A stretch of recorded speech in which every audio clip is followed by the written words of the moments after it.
We're at Fort Bragg, North Carolina. So, first thing they do is teach you how to be in the Army. Tench hut, right face, left face, about face, parade rest. You had to learn all these different things, and you learned how to march.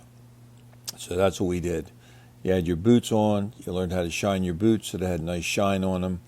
You learned how to dress the bottom of your pants so they weren't just hanging down over your boot. You had this little rubber thing that you put in your pant leg, so they called blousing the bottom of your pants. You had to wear your shirt a certain way.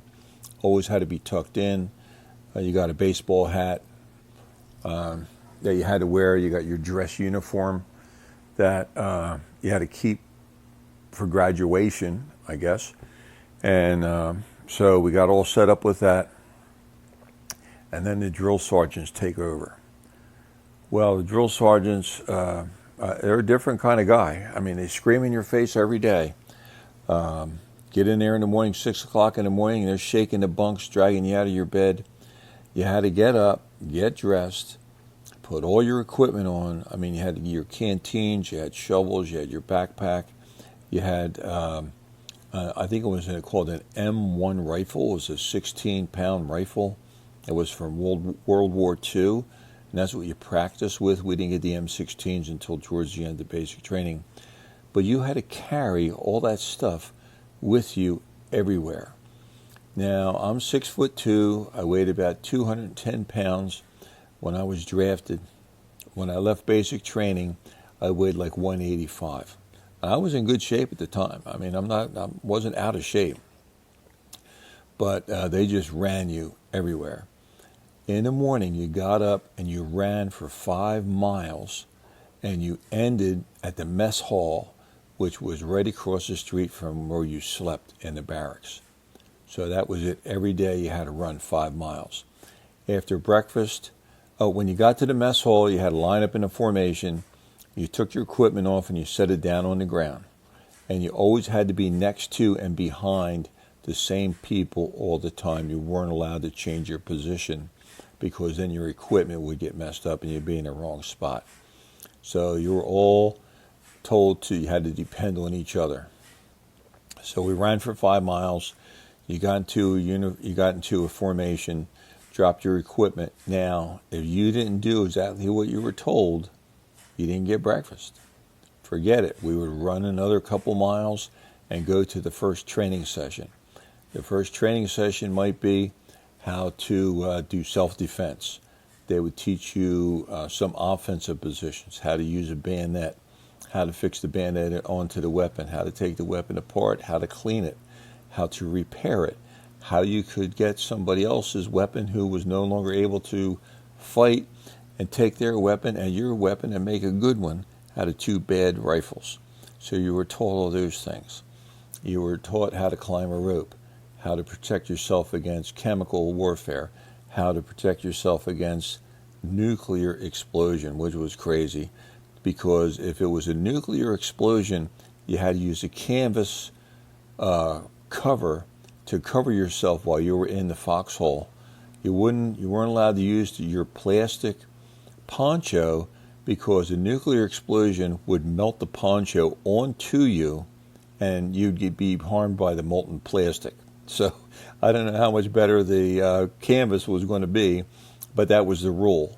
So you had to figure out what kind of attack you were under, and you had to use the appropriate thing. Now, if it was a chemical attack, mustard gas or something like that, then you were allowed to use the poncho because the poncho was waterproof and would protect you from the chemicals that were raining down upon you while you were in the foxhole. So you figure that out. I mean, it was just crazy, the stuff they would tell you.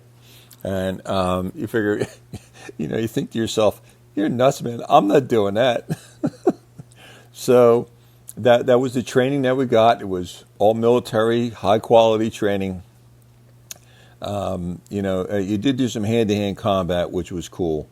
Wasn't really karate or anything like that, but it taught you the pressure points to use against somebody and where it would hurt them the most if you hit them. where to shoot somebody if you wanted to wound them, where to shoot somebody if you wanted to kill them, all important stuff like that. So it would come in handy, I guess, later in life at some point. I don't know. But we got through the basic training. I actually got sick there. I got what they called upper respiratory infection, which was like a real bad, a borderline pneumonia, because you just sweated profusely. We were in the pine forest down there in Carolina, and a couple guys got sick. We wound up in the infirmary there in the little hospital they had, and I had a fever of 104. I think I was in there for 3 days.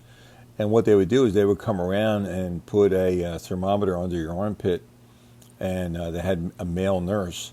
He would come over and he would take your temperature, and if your temperature was over 100, he would drag you out of bed, make you take all your clothes off, and stick you in a cold water shower. And you had to stand in there and not let the fever get any higher. Then he would take you out and put dry clothes on you. You weren't allowed to get dried off. You had to put the clothes on over top of while you were wet, because the wet would help take the heat away from your skin. And they gave you all kinds of drugs, and a female doctor did come around and check you out, but I was in the hospital for 3 days, heavy bombardment with antibiotics, and a cold shower every 2 or 3 hours, and before you knew it, you were back in the barracks. The one thing I did miss, though, was the obstacle course. That's where you have to crawl underneath the barbed wire with the explosions going on around you, and the live ammo being shot over your head. And it had mud. You had to crawl through the mud. You had to climb a rope and get over this wooden barrier. You had to run across a log that was over top of a mud pit, and do all that crazy stuff while you're carrying about 60 pounds of equipment. And then they used to have the march, where you had a full pack, 60, 70 pounds of equipment, and you had to march all day. And they said this was important because you may have to do this to either get in a position or get away from an enemy position. So you ran, you walked, you rested very little, but you had to have the endurance to do this all day long. So we got through all of that, and then it was graduation, and most of the guys got promoted one stripe, because when you got in, you got one stripe, and after you finished basic training, you got 2 stripes, and your pay went up about $11. So big deal. You didn't need a lot of money there. They provided you with everything. The only thing you had to spend money on was cigarettes, and that's the only thing they wouldn't provide for you. But it was only 20 cents a pack at that time.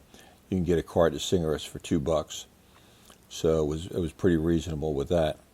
Then they give out your orders and your MOS. Now MOS is a military occupational skill. Unfortunately, a lot of the guys got 11 Bravo as their MOS. Now that's a ground pounder, a military, an infantry guy, somebody who fights. Okay, they're the guys on the front line, and that's where, according to my opinion, that's where you don't want to be. Okay, now mine MOS was 602B, I think, something like that, a wheeled vehicle technician. So I was awarded a mechanic. I didn't have to go to school or anything. I did very well on the mechanics test because of working at the gas station all those years and being able to do clutches, change transmissions. They just gave me that. And so you never know how things are going to work out and how the past affects your future.